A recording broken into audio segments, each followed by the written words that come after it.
ഇങ്ങനെ ട്രെയിനിൽ പോകുന്നപ്പോ ഒരുപാട് ചിരിച്ചു. കാരണം എന്താ ഇവിടെ ഒരുപാട് പരിഷ്കരണവാദികൾ, അതില് മതമില്ല നിരീശ്വരവാദികളാണ് എന്ന് പറയുന്ന ഇടതുപക്ഷമൊക്കെ ഉണ്ട്. അവരെന്താ പറഞ്ഞത്? ആണും പെണ്ണും ഒപ്പിരിക്കണം. ആണും പെണ്ണും തമ്മിൽ പ്രേമത്തിലായാൽ എന്ത് പ്രശ്നമാണ്? ആണും പെണ്ണും പ്രേമ മെസ്സേജുകൾ അയച്ചാൽ എന്താ പ്രശ്നം? എന്തെല്ലാം ഇവിടൊക്കെ പറഞ്ഞു നടന്നിരുന്നത്. ഇപ്പൊ ഞങ്ങളെ നാട്ടിലെ ഒരു രാഷ്ട്രീയക്കാരന് അദ്ദേഹം MLA സ്ഥാനം, അദ്ദേഹം ആ രാഷ്ട്രീയ പാർട്ടിയുടെ സ്റ്റേറ്റ് പ്രസിഡന്റ് ആയിരുന്നു. അത് രാജിവെച്ചു. നിങ്ങൾ അറിഞ്ഞിക്കണതൊക്കെ അറിയണ്ടല്ലേ? രാജിവെച്ചു. അദ്ദേഹത്തിന്റെ മെമ്പർഷിപ്പ് പ്രാഥമിക മെമ്പർഷിപ്പിൽ നിന്ന് ഒഴിവാക്കി. ഇപ്പൊ എല്ലാരും വിളിച്ച് കരയാ, അയാള് MLA സ്ഥാനം രാജിവെക്കണം. ഞാൻ അതിനൊരിക്കലും ന്യായീകരിക്കുന്നില്ല. നമ്മൾ ന്യായീകരിക്കാൻ പാടില്ല. നമുക്കുണ്ട് പെങ്ങന്മാരും അമ്മമാരും എല്ലാവരും നമുക്കൊക്കെ ഉണ്ടല്ലോ.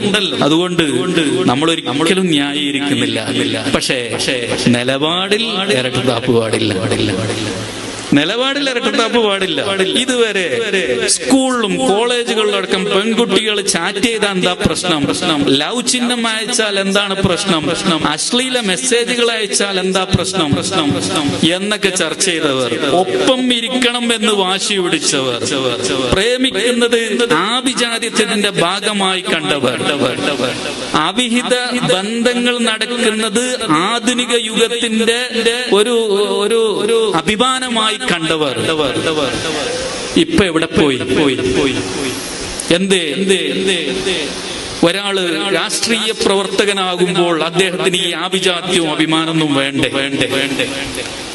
അപ്പൊ ചിലർക്ക് മാത്രമുള്ളതാണ് നിലപാടിൽ. ഇതാണ് ഇസ്ലാം ഈ സമൂഹത്തോട് സംസാരിച്ചത്. മൂല്യങ്ങൾ അത് സ്കൂളിലാണെങ്കിലും കോളേജിലാണെങ്കിലും ലോകത്തെവിടെയാണെങ്കിലും പാർക്കിലാണെങ്കിലും പള്ളിയിലാണെങ്കിലും രാഷ്ട്രീയക്കാരനാണെങ്കിലും സാധാരണക്കാരനാണെങ്കിലും വിദ്യാർത്ഥികളാണെങ്കിലും മൂല്യങ്ങൾക്ക് ഒരു നിലപാടുണ്ട്.